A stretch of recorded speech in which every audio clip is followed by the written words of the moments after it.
So I have sent a request to Mike. He should be online in a moment. Hi, Hello, how are you? very good. How are you? I'm good. How's the weather there today? How are things back Today over is there? great.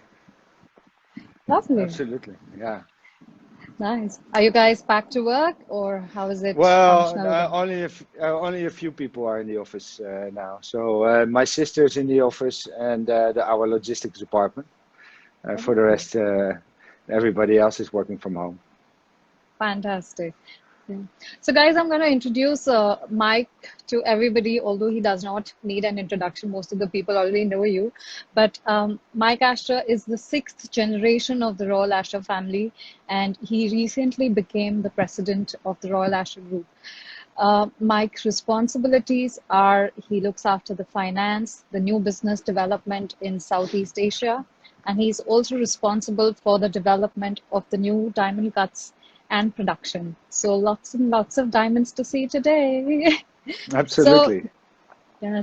So, Mike, tell me a little about the legacy of the family. Can you tell us more about that? How did it happen? And Yes, of course. So we actually started in 1854, 166 years ago. wow. Just to show you a few of our forefathers, here we go. I'm in our private office where we receive a lot of different VIPs or royalties. And this is actually the first generation. Now we have second, third, Wow. fourth, and then my late uncle Joe is fifth, and I am the sixth generation. Oh, So fantastic. yeah, so we started in 1854, and we quickly built up a high reputation of diamond polishing. And for the first 50 years, we really built on that reputation. And one of the significant characteristics of us believing that we had was the invitation by De Beers to cut the Excelsior diamond in Wow. 1903, which was at that time the largest diamond of almost 1,000 carats. Yeah, that is a huge size. Yeah, absolutely. Yeah, and later on, and we'll talk about that later as well. We of course had the opportunity to cut the Cullinan Diamond, and I think I have a very nice special surprise here. So for later in the talk, Oh, and then we built up our company until the Second World War. We had about 500 polishers in our office. wow. And after the war, we only had 15 people left. So really Wow. had to rebuild the company from scratch, and with help of De Beers, who supplied us the rough, we could rebuild the company. So it So must have been yeah, quite challenging at that point of time. well, it was a huge challenge because most of our family we lost, and we had to rebuild the company from scratch again. So whenever my sister and I introduce ourselves as the sixth generation, because I run the company together with my sister now, Yes. we always say just a challenge, no pressure, just a challenge. So tell me a little about your routine, like, what's your routine like, and especially during all these, with the situation right now, how is it Well, working for you? today in our current economic state globally, let's just say that our hearts go out to all those people who have lost families or friends during this incredible time. And it's a huge challenge for all of us. I think 90% of our business is closed worldwide. For ourselves, we have a very limited distribution left. Our UK business is everything is closed. Our own stores are closed. The US market is closed. So our current routine for the past 6 weeks at least was homeschooling the kids. I have 4 kids. Homeschooling the kids, and then after that, I started to work on the finance part because I believe liquidity, creating the liquidity part for the next 9 to 12 months is most important. Yes, agree. So that was my responsibility, and my sister is working very hard to get our e-commerce up and running. So that is exciting for us as well. Oh, that's amazing. I mean, so you guys have started actually full-fledged work.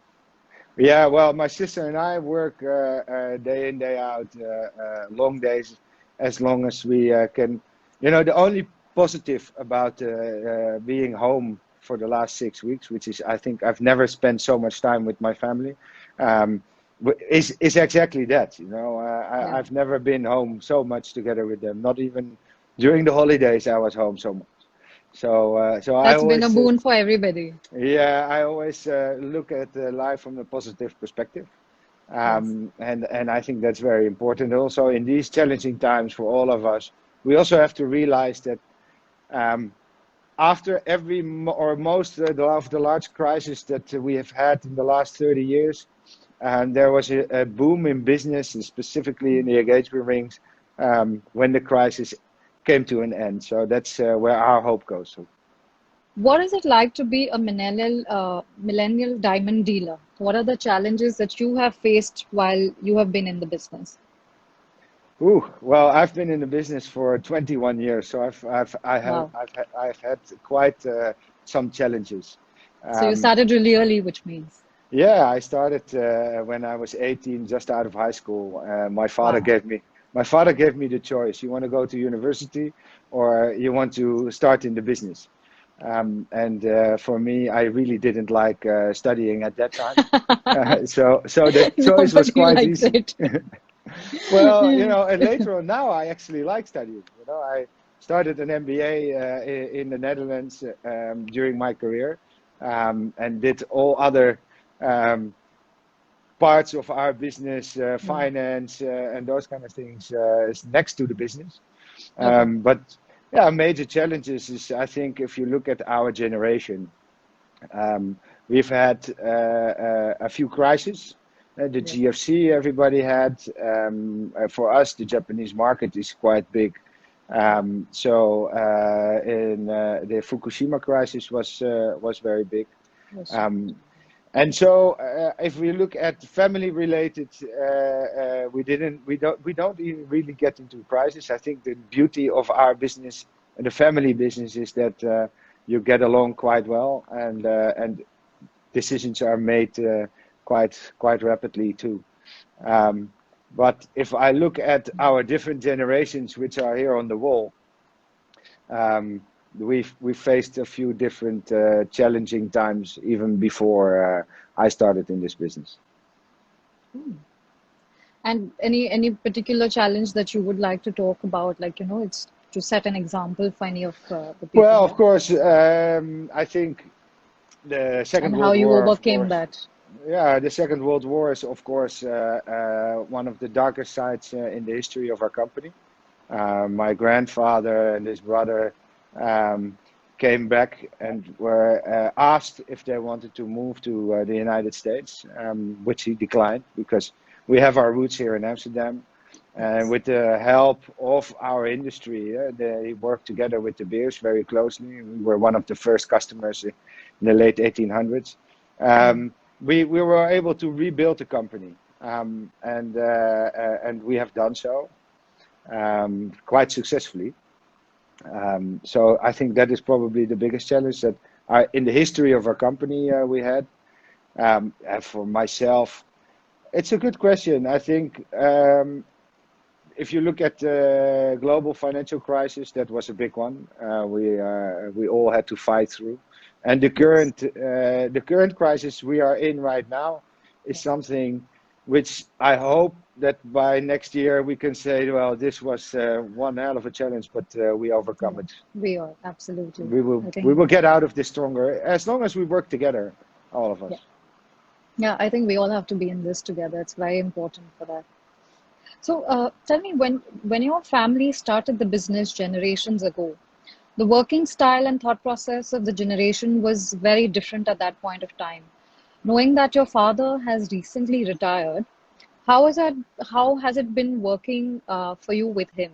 And were there any kind of situations where y'all would disagree on any sort of business decisions, and how would you come on an agreement to it?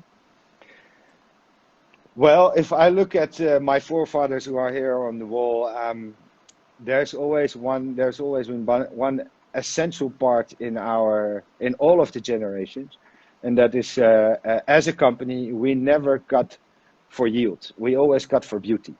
So I think that if you look at the Asscher-Cut of 1902, a great example of the biggest innovation in our business.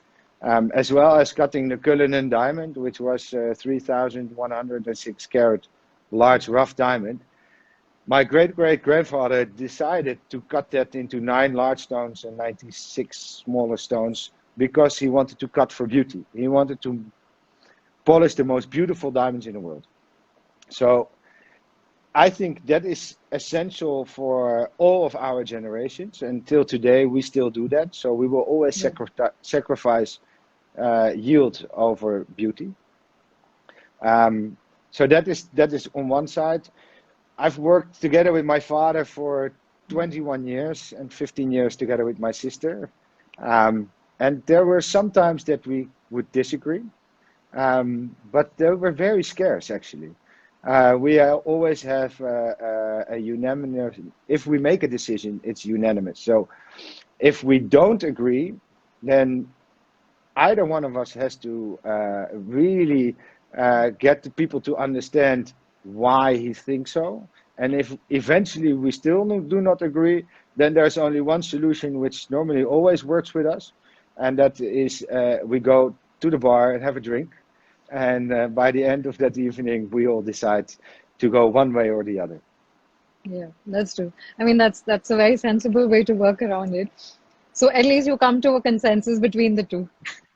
Absolutely, yeah.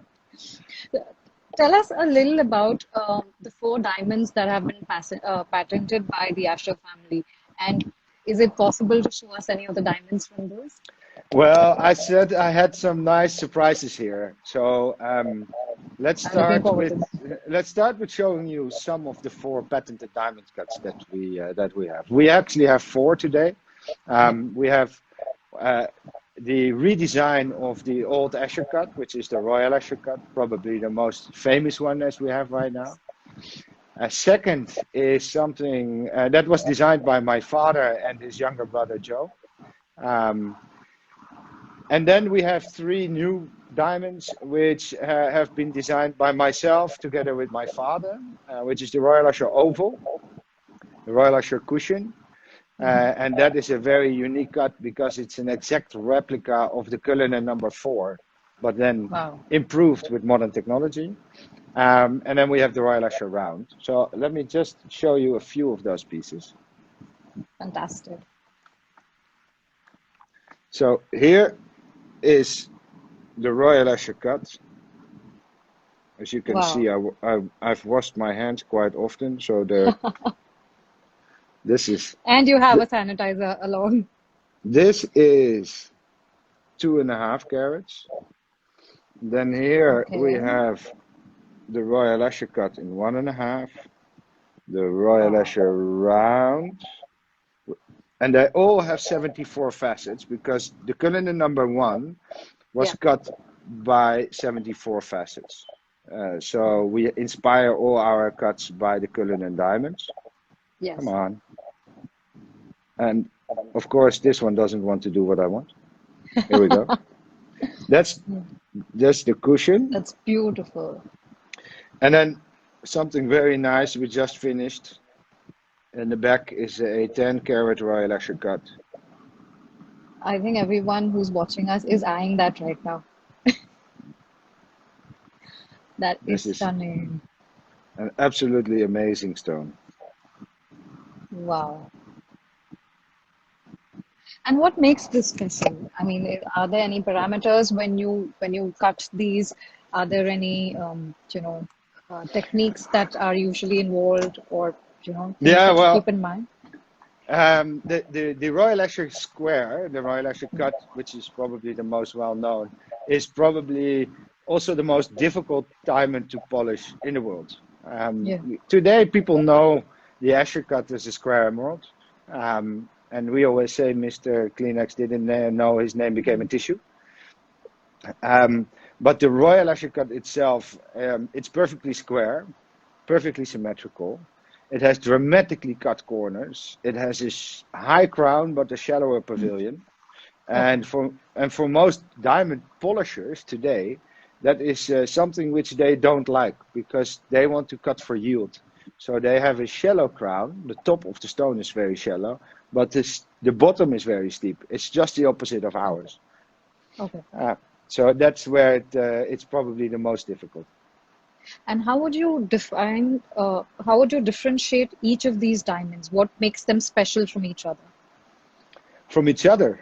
Well, you know, I think the beauty of our patented diamond cuts is that if you look at the diamond industry today, there is no standardized fancy cut.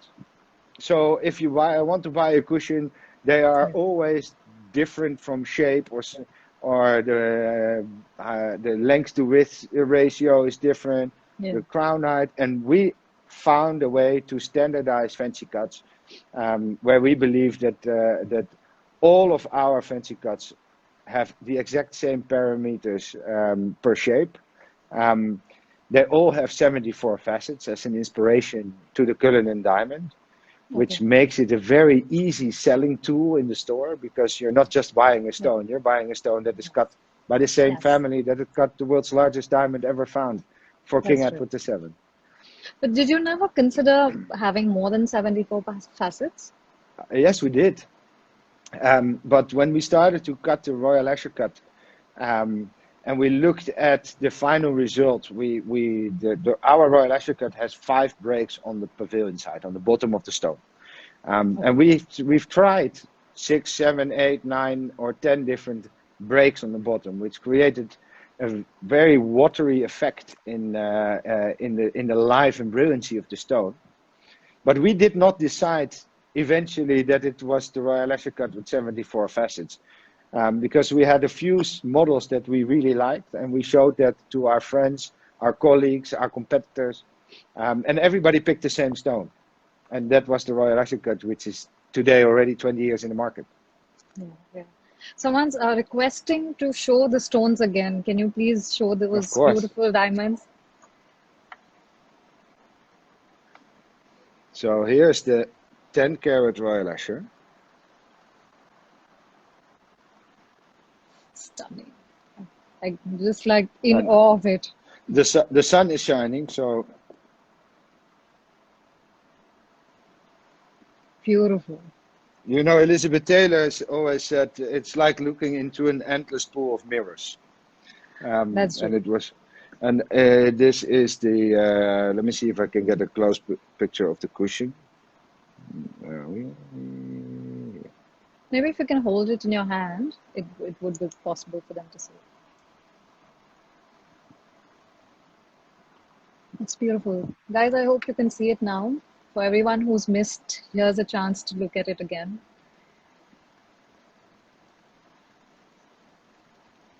And here's the oval. It's actually a smaller one. What made you think of conceiving these diamonds? Like, did you have anything in mind when you started to decide these, or probably design them? Well, yeah, of course. When we started with with the Royal Asscher-Cut, we first used the old patent of the Asscher-Cut of 1902, and we started to remodel and redesign it because the original Asscher-Cut of 1902 is actually slightly rectangular. The Royal Asscher-Cut is perfectly square because that creates the best symmetry and therefore the best light performance.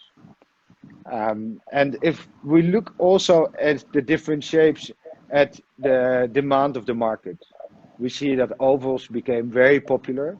So we wanted to create the patented oval cut.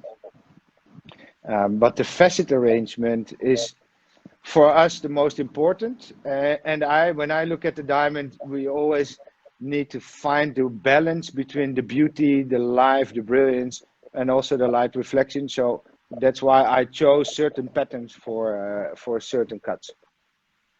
And have there been instances where you would get, you would be nervous to cleave a diamond, or have there been any instances of that sort? Sorry, what did you say? Have there been any sort of instances where you got nervous to cut a diamond that, you may just probably cleave it in the wrong way or any of that? Well, we always start small and start testing until we have a satisfactory result. But yeah, we had some challenges. And not so long ago, I was starting to cut a 2-carat Royal Asscher-Cut for a client, and my polisher finished it on 200, which was a critical weight, of course. But I didn't like it. And I told the client, I said, I'm sorry, but I will have to cut your diamond to 195 or 194. And he said, are you going to do that for the beauty of the stone or just to improve the certificate? And I said, no, it's actually for the beauty of the stone. So he agreed eventually, but that was quite a challenge because we just couldn't make it. And what I also really like is fancy colors. So that is sometimes quite challenging to get to the right color or intensity of the color. So how do you differentiate when you have to cut the fancy to a white diamond? Do you have, what sort of challenges do you face that time? Oh, you work with a total different set of parameters because you need to intensify the color, which means that you have to break away from your standardized patterns, the proportions, the angles. You have to change that to improve the color of the stone. And it is actually thinking totally the opposite of improving white diamonds. And if you do that, then most of the time you can improve the color. Oh. What was your experience when you were conceiving the Royal Astrakhan oval? Well, let's just say to start with some inspiration. Okay. The inspiration is right here in front of me. And this is the Cullinan Diamond. Oh my So God. this is the model of the rough. Oh my God. This is the Cullinan number 1, the pear shape, 530 carats. Wow. Cullinan number 2, cushion of 317 carats. And here we have Greenwich chips, Cullinan number 3 and 4, 170 carats total. And then if you go below, you can see the other shapes. So which shape is missing in this set of 9 fancy cuts? That's the oval. So for me, I think this is something unique and it's very special. I love the oval as a shape. It is. And then, ovals can be nice, but they can also be a little bit dull. And we've created an oval with 74 facets, which really sparks like a brilliant. So that's super exciting. I agree. I'm looking at that and I was like, oh my God, I'm just in awe of each of them. So, between the initial design of the model and the actual first cut, Asscher-Cut, how long did it take? And was it hard for you to teach your team how to manufacture that?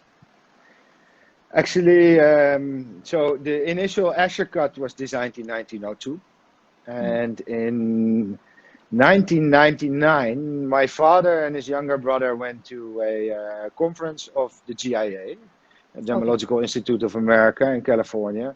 And there were about 1,000 retailers. And he had a big sign saying Edward Asscher. And people walked up to him and said, are you Mr. Asscher of the Asscher-Cut? And he said, yes. And they said, can we buy some? And he said, no, because we discontinued the Asscher-Cut after the Second World War. The reason was there was little demand in diamonds and definitely not in fancy shapes. Yeah. So we focused on a different type of segment. We lost therefore the patent of the Asscher-Cut during the original Asscher-Cut during the Second World War. And then when he came back to the office, he told all of us, you know what, I had such a great demand for Asscher-Cut. We need to do something about that. So he's actually started to, with his younger brother, to develop a modern version of the old Asscher-Cut, which is almost 100 years later. And that took us about 2 years of development. So, and that in that time, the development was not done by trial and error.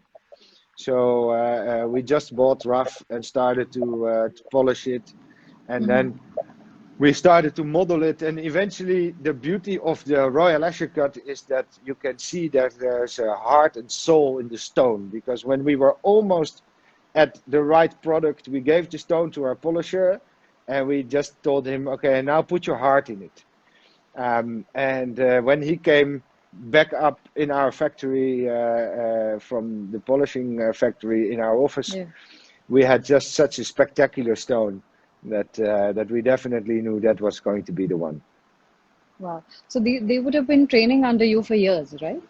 Yeah, absolutely. So all our polishers, they undergo at least a 3-year training. Wow. But we work also with different manufacturers under license for us. And our polishers, master polishers, we send to their factories to train them. So our polisher went to Russia, they went to India, they went to China to teach people how to polish our cuts. Oh, lovely. That's amazing. Absolutely. Okay. So what is the difference? What are the differentiations in an original Asscher-Cut from the other Asscher-Cuts that are offered by the company? So we actually only sell the Royal Asscher-Cut. Okay. And the Royal Asscher-Cut is our patented diamond cut, 74 facets, as you could have seen, perfectly square. It's a step cut. It's dramatically cut corners. And if you compare that to the original one, the original had 58 facets to start with. It was slightly rectangular. It had a steep pavilion and a very high crown. So the bottom was very steep and the top was very thick. Because at that time they cut the diamond out of one piece of rough. And today we would take a rough diamond and we would try to make one larger stone and one smaller stone. So those are the main differences. Then of course the facet alignment. All our Royal Asscher-Cuts are laser inscribed, so we have the certificate number and our logo. And they have always 2 certificates, so an authenticity certificate that the diamond is cut by us and one from a laboratory. Oh, lovely. And so the authenticity also has the origin mentioned like any lab has. Yes. Okay. Yeah. Do you select any specific rough diamonds to have the right model for your manufacturing, and where do you source these from? We do, and we have to, because if we look at the different models, so the Royal Asscher-Cut and the Royal Asscher-Cushion are both square. So if you take a rectangular piece of rough diamond, rough diamonds formed in an octahedral shape, but if they are rectangular, the weight loss is much too big. So the Royal Asscher-Cut and the Royal Asscher-Cushion sometimes actually compete with each other for the right piece of rough. The oval is much easier to use a longer shape, of course. Yeah. So we have to specifically try to find and source the right rough stones for the right fancy shape. Where do we source them? Well, we are very lucky with some of our suppliers. We work with some larger manufacturers together as a partnership. So depending on the product, some of the rough that we source come from Alrosa in Russia, because the Russian rough tends to be more high color clarity and square from shape. Yeah. Same as the Canadian rough is also more squarish. And then our business partners have different sites with different site holders. So actually, most of it is either Botswana, Russia, Canada. So talking about this, how important is traceability for you? Very good question. Traceability, I think it is very important for us. However, how can you eventually guarantee the traceability of the stone? And I think that is a challenge which our industry has not overcome yet. There are a few initiatives which I think are quite strong, but the total market has not adopted those initiatives yet. So for us, it is very, very important that we follow the trace of our stones from mine to market. And actually, with our authenticity certificate, we also try to follow it from mine to consumer. So I think the most important part is being able and to guarantee, first of all your diamonds are conflict free. They are polished by people who work under the right circumstances, normal working days, normal wages, and then eventually, if you have to follow that through the entire value chain, and that's very important. Traceability, just on where the diamonds come from. At this moment, some laboratories offer an opportunity to be able to ship rough diamonds with a traceable location. Then you get them back, and then you can follow the system until it has gotten a certificate from a polished stone. But I think our industry has a big step to take to focus on traceability. I think it's very important for your social responsibility. Yeah. I also see someone asking, do you have an Asscher-Cut on a pink argyle mine diamond? No, Okay. unfortunately, we do not. The square emeralds, which have been cut, some of them from the pinks from argyle, has not been cut according to the Royal Asscher-Cut standards, but as a square emerald. Okay. Kirti, hope we've answered your question. So, how does Asscher source their rough, not just to comply with the Kimberlite process, but also to make sure their rough comes from companies that treat and pay their workers well, and also make a positive impact on the diamond communities that support them? I think the first part I just answered. We work together with. Yeah. We are not a site holder ourselves, so we don't Yes. directly purchase our rough stones at either De Beers or Alrosa or other mining companies, but our business partners who do the entire manufacturing for us. Yeah. They will buy it either at De Beers or at Alrosa.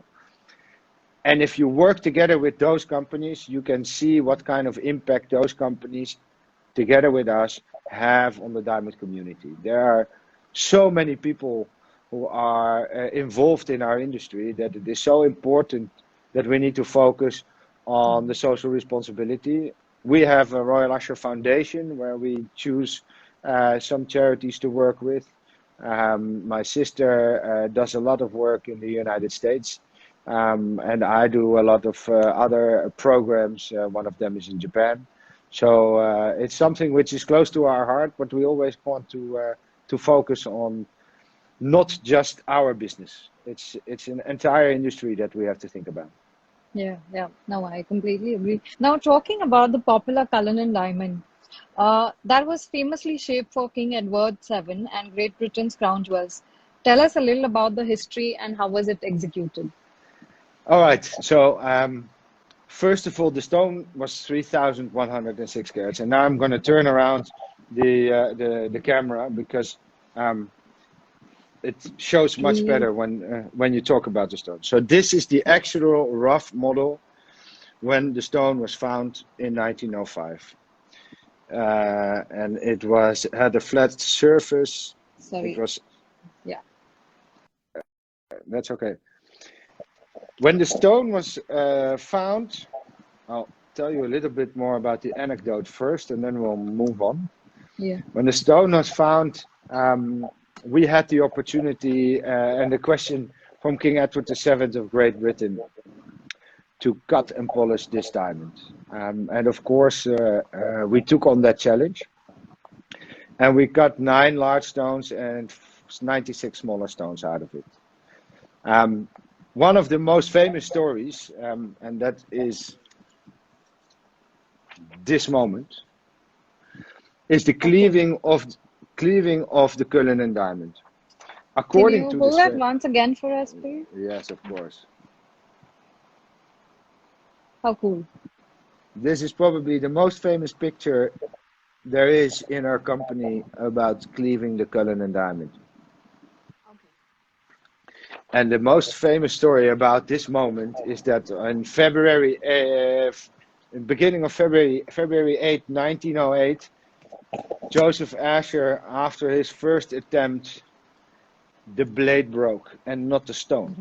Yeah. So about a week later, he had a second attempt, and the famous story is that he fainted because of the tension after he successfully cleaved the stone.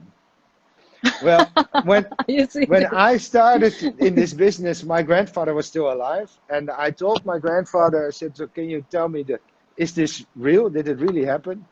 And he said, "Well, actually, he did faint, but not of the tension. When he successfully cleaved the Cullinan Diamond, he drank so much champagne, then he fainted."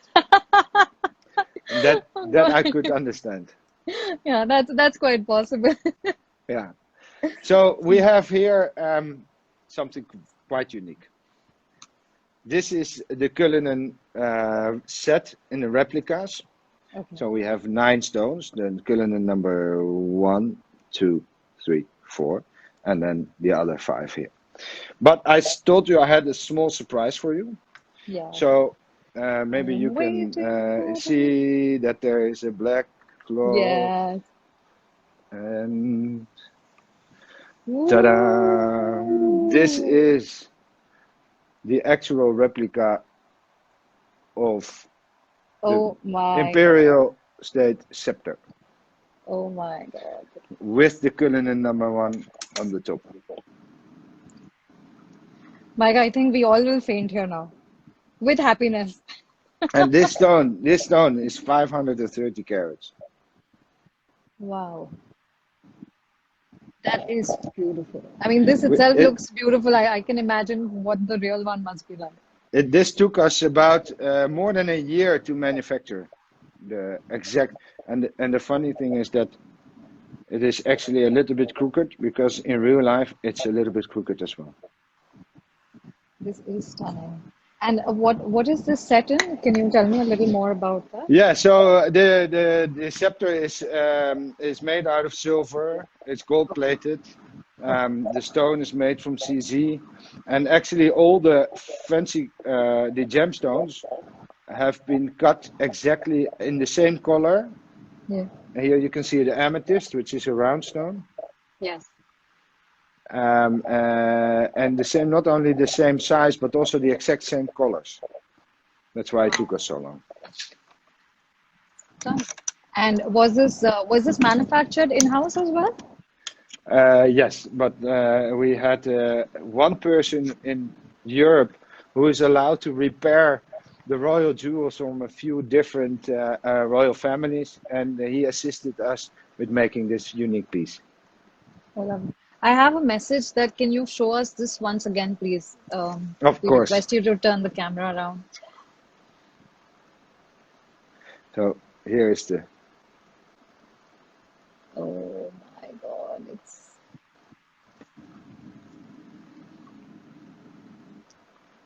it's beautiful.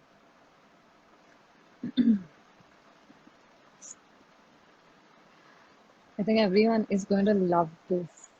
I'm just seeing so many messages coming in. Oh my God, that this is amazing.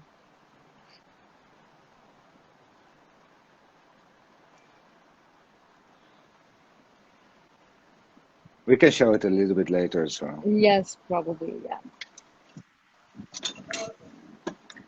Okay, So, moving forward, who was the most interesting visitor who signed the Golden Book, and why is the memory so fond?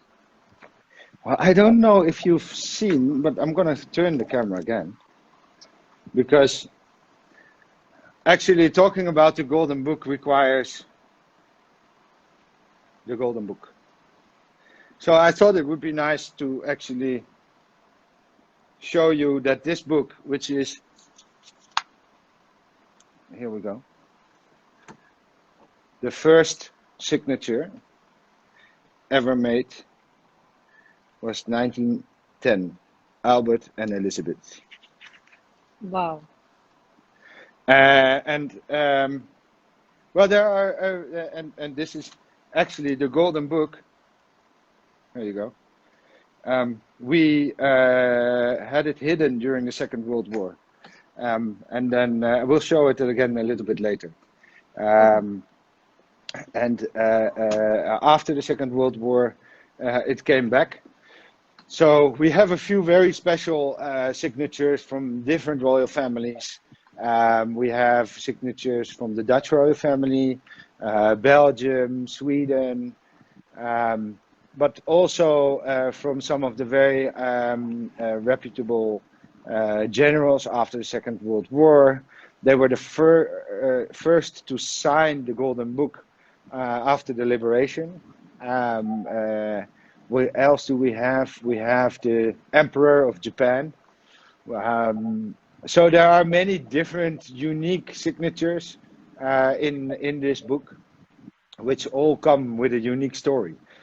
So that is a live session, probably even better with my father because he also knows all those stories. Yeah. I know just a few of them. Maybe if you could tell us one, if you can remember any.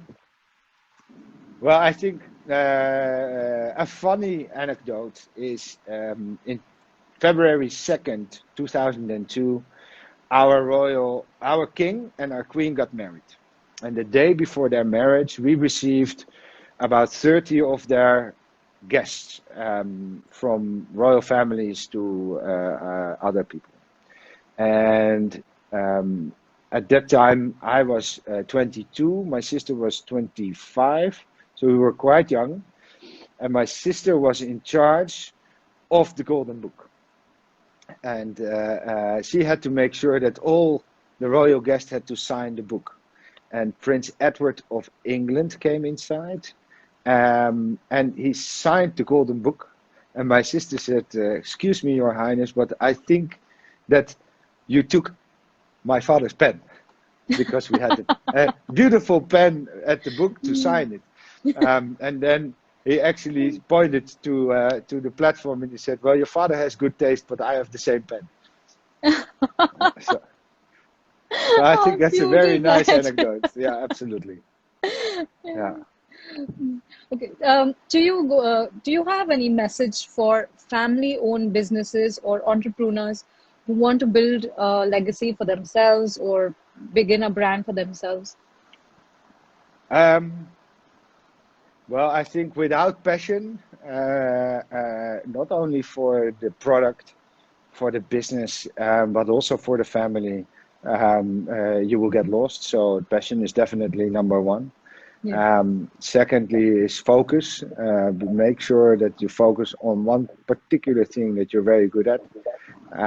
That's why my sister and I also split up our responsibilities very well, and we use the best of each other's competence. And I think always stay positive. I always stay positive, even in these challenging times that we are today. I think that that is absolutely the most important part. And of course, try to reach out as much as possible to your friends and your colleagues, and stay connected.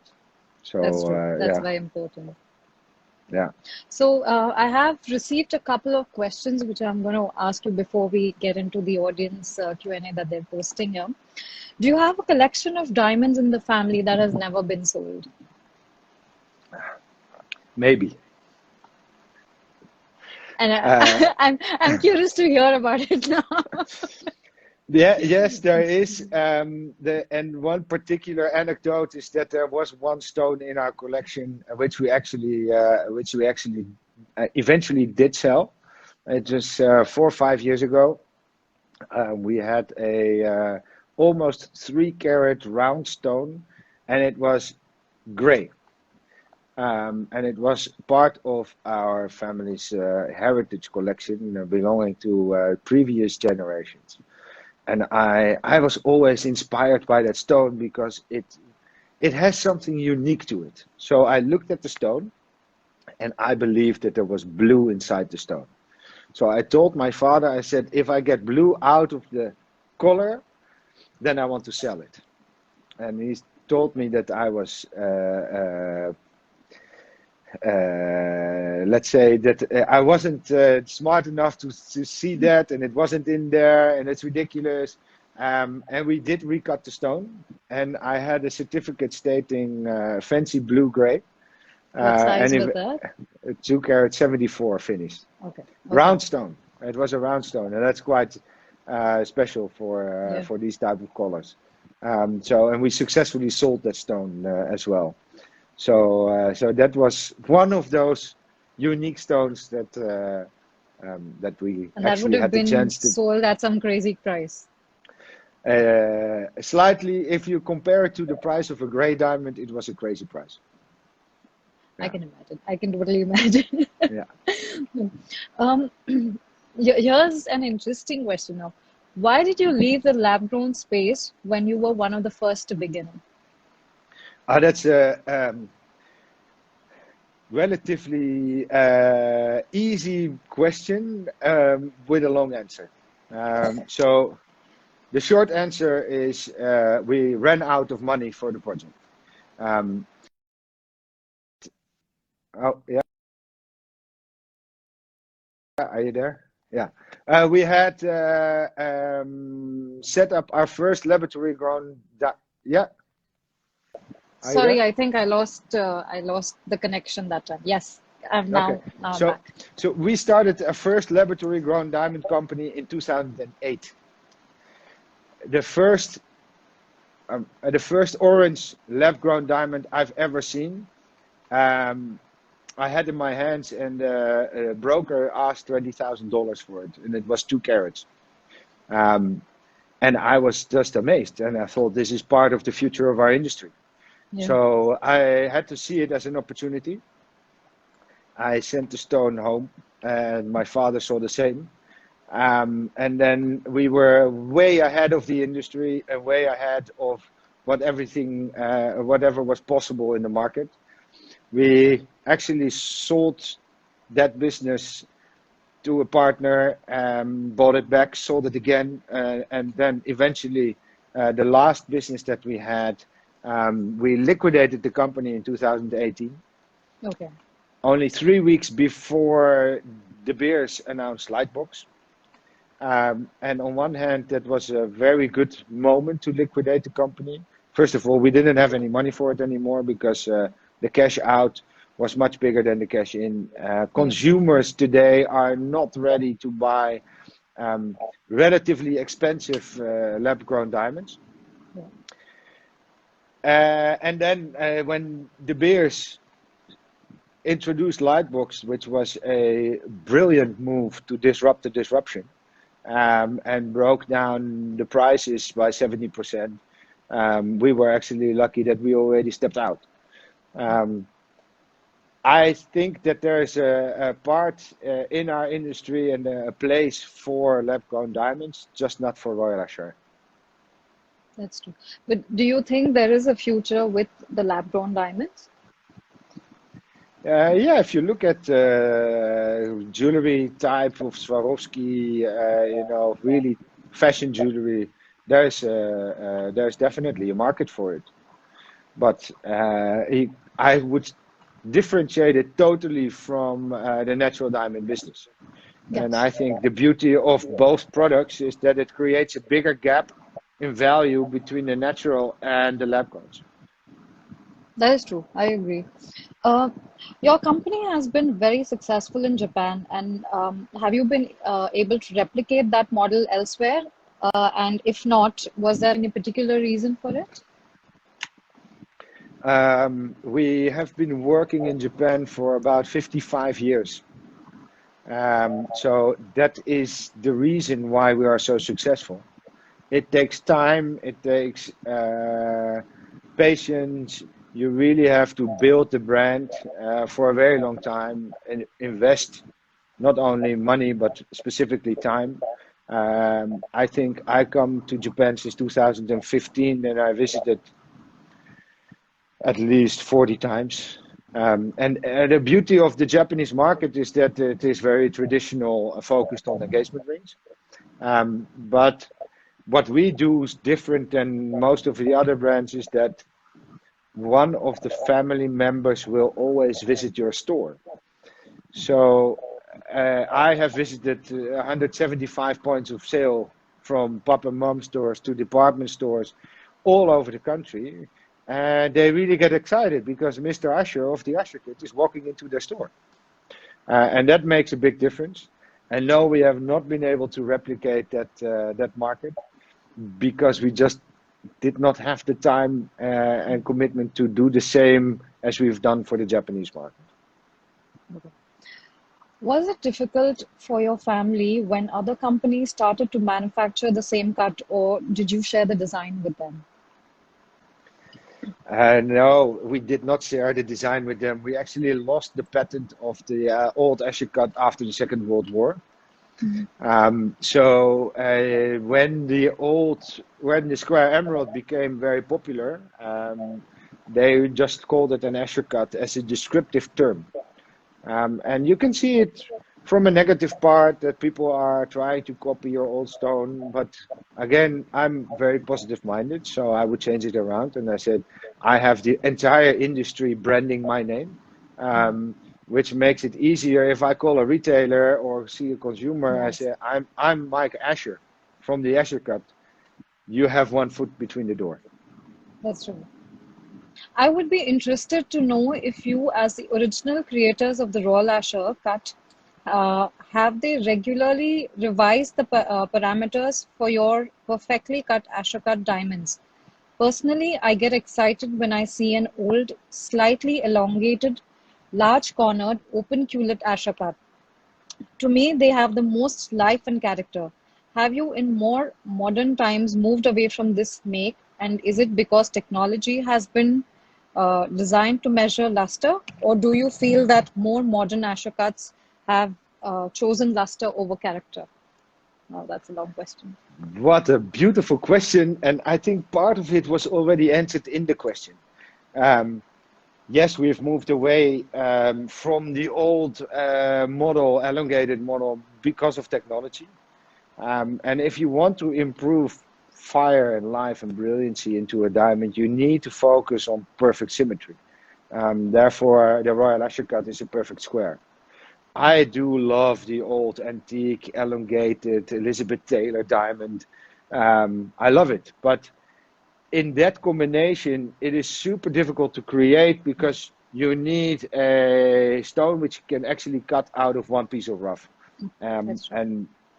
And nobody will do that, and nobody will offer their rough to you to do that. So you always have to make the balanced decision between a business case and where the love and the passion goes. Okay. And what is the biggest size ever sold in an Asscher-Cut? Good question. By us, 17.5 carats in the Royal Asscher-Cut. In the old Asscher-Cut, by us, 33 carats. And I think that the largest Asscher-Cut in the world is about 100, around 100 carats. Wow. And where was it sold? Which country was it sold to? Not asking who it was sold to, but in which country? Well, so the 33 carats was in the US, the 17 carat was in the UK, and I think the largest, which was not sold by us, is 100 carats, around 100 carats, and that's still available in the market. Oh, so people, everyone who's hearing can know that it's still Hold on. available in the market. Yes. Okay. Having a legacy, how have you stood the test of time and the ups and downs of the world market? What attributes helped you to be resilient over all these years? Um, well, I think if you look at, we are a family-owned company, family-owned and operated, which creates fast decision making and a long-term view. So we are not in the business to make money today. We are in the business for the continuation of the company Yeah. for the next generation. And so we will always sacrifice our profits for that. So if you have a long-term view, then and the long-term view is not 5, 10, or 20 years. The long-term view is another generation. And I think that is most important in such a long heritage. I think all of our forefathers had the same passion and view to focus on the next generation. And in terms of attributes, we built on such a beautiful heritage with the Cullinan Diamond, with the old Asscher-Cut, with the royal visits, and some very important stones that we've made. I think that all helps in selling the story. That's true. So if you combine all those characters, I think that's the reason why after 166 years we are still around. That's true. Continuing to the next question, did your family ever think to leave Holland and move to Antwerp or New York? No, we did not.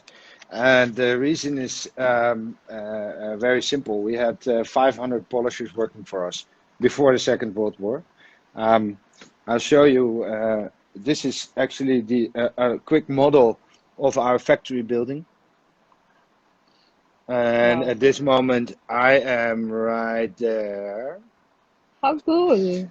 And this is the reason, and I'm going to just show you.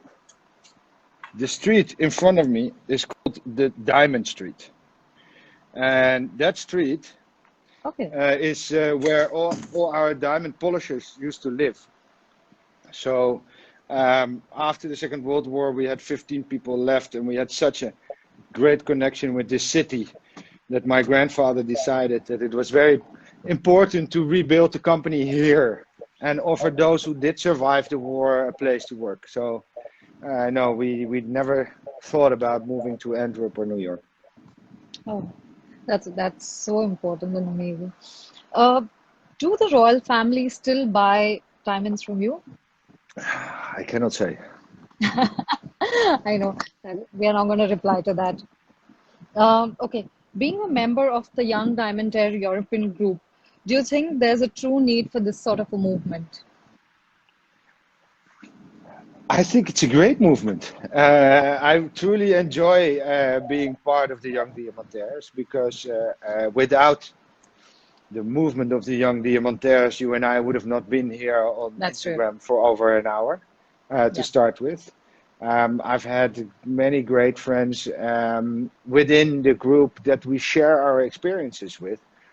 And definitely in these difficult times, it is so important to be able to keep on sharing experience. So yeah, I really enjoy it. I think if you look at our industry, it's quite a traditional industry which has so Yes. many different positive technological improvements. But the young diamantaires, they now have a nice platform to share that with each other. So I think it's very important. Yes, that's true. Now I'm going to take the audience questions that they've sent us. Uh, where where can we study more about the cuts of the diamond? I think Of course, that question is quite easy. If you go to our website, royalasher.com, you can see much more of the history of our company and, of course, the 4 patented diamond cuts. yeah, And of course, people can always ask me or my sister a direct question. That's why we're here. So it's our passion. that's true. Yes. Someone's writing. They've asked, what is special about these cuts? Well, I think the beauty, the brilliance, the life, and the fact that they are all standardized in the exact same kind of shape, which is very rare in the fancy cut industry. Can age affect these, like, if they're probably 400 years or 500 years old? No, that's an easy question. Diamonds are millions of years old, and we can improve the life of the stone by improving the cut, but the color and clarity is just always the same. Okay. What was the story or the inspiration behind the first ever Asscher-Cut diamond? Well, innovation is part of one of the core elements in our family. And Joseph Asscher in 1900 to 1902 wanted to create something which was never shown before. And he had fallen in love with step cut diamonds. And eventually he was probably one of the most brilliant diamond polishers in the world. And at that time, we didn't have the technology that we have today. So the polishing tang had a copper or lead dop, which you had to change by hand. So the love and passion from that stone that he created was unique. And I think if you look at innovation, you always want to do something different in your market, different than other companies. This is a great example. And how would you say that the technology has changed from back then to now? Well, at that time you had to position the angles by hand, and today we've had computer simulation, we have digital scales to measure the exact angles of each facet. At that time we didn't have it. What is the procedure of trademarking or doing a patent from the start? Creativity to start with. There is another patented diamond cut coming, hopefully later this year. And you may guess later which one it is because you haven't seen it here. I'm in the midst of creating a new patent diamond cut, and the part where I thought the thought process started January when I was visiting a client in Japan. I was sitting in his store and something happened. I don't know what. I got inspiration, and then I had an idea for a new patented diamond cut or a improvement of a patented diamond cut. And then we start to discuss it with the polisher, and who often we have many discussions about which facet to go where. And a nice anecdote is actually that I told my polisher when I came home to put a certain facet alignment on this typical stone. I went on a trip, business trip, came back, I looked at the stone and I said that this is not what I asked you. And he said, no, your father told me to change it, and he said that you would not see it anyway.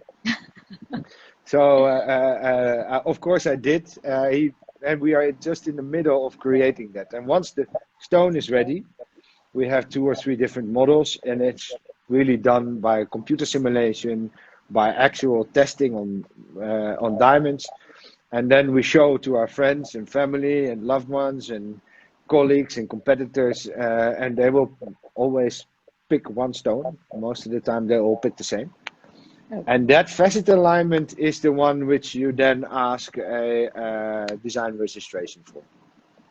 Okay. And that you have to do first in your own country and then other countries. I see messages going up. Someone's written that the next one will be a pear-shaped diamond. That could be, yeah, could be. Does the client pay you for the rough and not the final piece? No. Our business model is we have a few retail stores in partnership where polished diamonds are sold. But if a customer comes in and he wants a stone that we don't have, then we would source the rough diamond for him. but he's paying for the entire process. So until the polished product.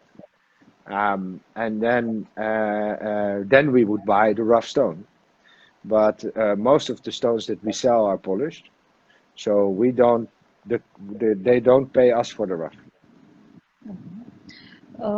Here somebody asking what is your favorite fancy color to cut into an Asscher-Cut?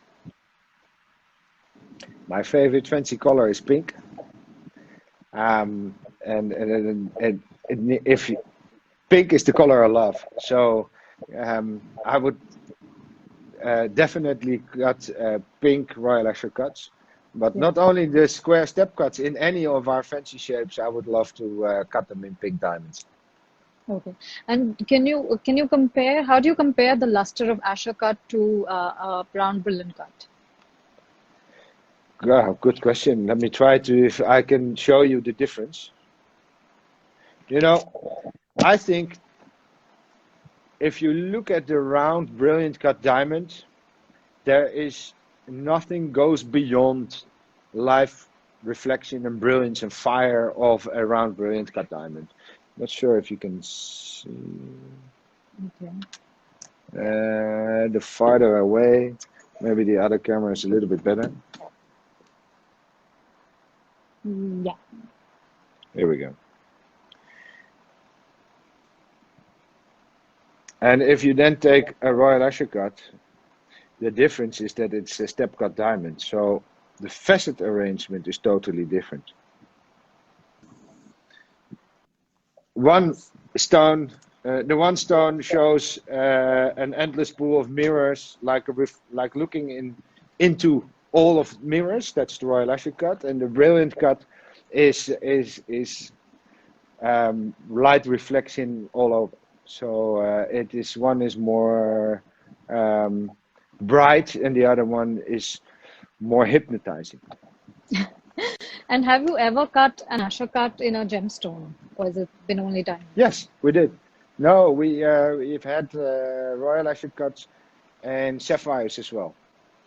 But we launched those after the GFC, in the financial crisis in 2009, and we are now slowly sold out, and we are focusing on diamonds only. And what sizes have these been? Between 0.5 carat and about 4 carats. Yeah. And any rough price that you could suggest for that? Like how much would they cost? Well, it's very difficult. It depends a little bit. It's the same as the diamonds, you know. It depends on the color and the intensity of the color. Is it natural? Is it treated or not? So I think we've sold sapphire starting from around $1,000 and onwards. But it's the same as our diamonds, you know. Small diamonds in a reasonable color clarity, we can also sell for $1,000. Yeah, that's true. How can you differentiate Asscher-Cut to any other cut? I think that's what it's for. Because of the shape, of course. It is such unique. There's all the other fancy cuts, except for an emerald cut, are brilliant faceted. So they go from the side of the stone into a point. And the Asscher-Cut is a step cut stone. So that is the biggest difference there is. Do you have, someone's asking, do you have a photo of the blue sapphire Royal Asscher-Cut by any chance? I do, but not in the near vicinity of where I am right now. We'll probably post it, yeah. I will post it later. Probably there's maybe one on our Insta account, but otherwise we'll post it on it. So we have someone asking, what's your opinion about the diamond market conditions worldwide looking at the COVID-19? Under the current circumstances or after? After looking conditions worldwide, I think it should be after. After. Yeah. If I had a glass ball to look in, we are all going through a very, very difficult period. And we all have to help each other as much as possible in terms of experience, in terms of um, sharing also the business with each other. And if we do that, then we can get out of this position stronger. But we will have some very, very difficult periods coming. And you see it already in the US market. Some of the very large chains have difficulties in their financial structure. You see it in the mining companies. Some of the smaller mining companies have difficulties. Um, and of course, if you have it from mine to market, all those difficulties, then even in the middle or the branch, they will also be affected. So we have to stand close together and make sure that we focus on the positive. And I think that is that we are all sure that we are ready for the next boom in business. That's true. There was a question you're asking about to describe your wife's engagement ring. Um, it has a royal Asscher-Cut in it, and that's the only thing I will say about it. Did you design it? I did actually, yeah, together with an Italian designer. Oh, lovely. Yes. Okay. So your finished polished product line starts from 1 carat and above only, or small sizes are also available. No, we depending on the different shape, so we have smaller sizes as well. So our Royal Asscher round, patented round, starts at 0.2 carats, Okay. and the oval, the cushion, and the square start at 0.3 carats. Yeah. What's your opinion about the laboratory grown diamonds, and would you, I think we've already answered that, but would you like to add anything for the lab grown diamonds? Well, you know, I think there's a market opportunity for lab-grown diamonds. I don't think it's for Royal Asscher, from a positioning perspective. But for fashion jewelry or Swarovski type of jewelry, there's a great chance in the market. Yeah, I think that's the same we Yeah. mentioned to them. How can I differentiate ordinary Asscher-Cut and royal Asscher-Cut? Please reply for that. Okay, we'll do that once again. The difference between the original Asscher-Cut or square emerald and the royal Asscher-Cut is, first of all, we cut for beauty, and the Asscher or square emerald is always cut for yield. So if you look at the royal Asscher-Cut, the proportions is totally opposite of the square emerald, which means that we dramatically cut corners and a high crown and a shallower pavilion. Yeah. And square emeralds or the Asscher-Cut diamond has a steep pavilion, a steep bottom, and a very shallow top. And the Yeah. reason is also quite interesting, is because diamond manufacturers always cut for yield. So if they have a rough stone, they saw the stone right through the middle. They have two large stones. They put the facets on and they have a very big table, a very shallow crown, and a very steep pavilion. Small corners, otherwise you lose too much weight. And what we do is we change it and we say, no, we take the rough diamond, we saw it just like a brilliant cut on 2/3. We have one small stone, it goes to the polisher, and the large stone is where we cut the royal Asscher from. And then we cut more of the rough material away to get a more beautiful diamond. Last two questions we'll take. What do you think about the industry revolting against the Rappaport for pricing? I think that is a difficult question to answer at the moment. Timing could have been better, but we as a market know that prices are under pressure. I just don't think that the timing was right. I don't have the knowledge about where the current pricing should be. So I leave that to other people. But I think the only thing I can say about this was timing was not perfect. is there anybody from your family who is going to be joining the diamond business, or someone from your generation or later? Well, not from my generation, that's for sure. But I have 4 kids, 3 boys and a girl. My sister has 2 kids, 2 girls. My brother has 2 boys. So from our part of the family, there is enough potential to join the business. But the oldest is 8 and the youngest is 7 months. So we have some time to go. Lots of time to go. Yeah. Okay. Okay, this let's take this last one. Did any of the precious diamonds or any Asscher-Cut diamonds fall into the hands of Nazis or any allied nation by any chance? Well, part of the company was depleted. Not only the people were deported, but also the diamonds were stolen. So possibly, but we also lost our archives after the war. So we don't have much of those details left, unfortunately. Okay. So, Mike, I'd request you if you can take us for a quick tour of where you're I'll sitting show, in the office.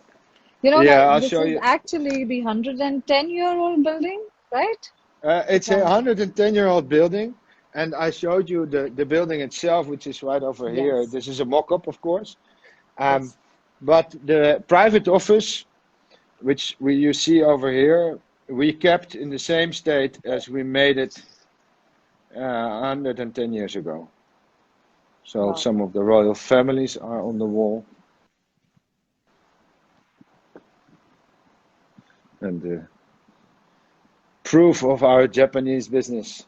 Oh, that's amazing. The best partner in Japan. And here is our current king and queen. We celebrate the king's birthday on Monday, so happy birthday to him. And so yeah, this is our office, and here is the five. This is the previous 5 generations. So this happy fellow is number 1,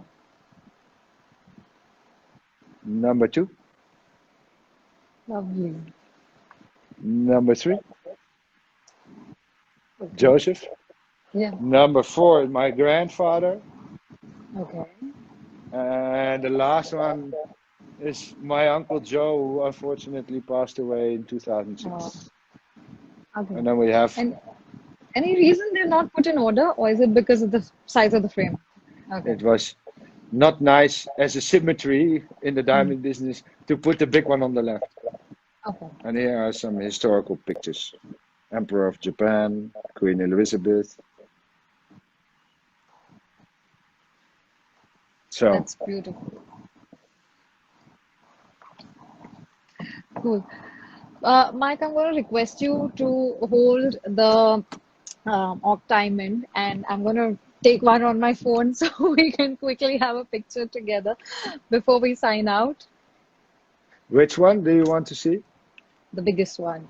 The biggest one. Okay, so here I have. Oh, you were still to tell us about the rough diamond, which you said you'd tell us later. The mock of the rough one. Oh, here. Oh, yes. Okay, so I'm going to take a picture of that. And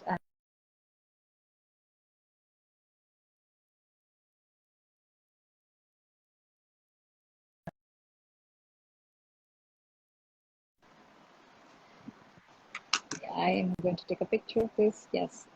And can I request you to hold the other rough? So I'm going to take a picture of these two together. This is the only rough I have here. No, I sorry, have the other colored. diamond. Yes. Well, why don't we do it like this? No, that would not be nice. I'll do the replica. That's better. Yay.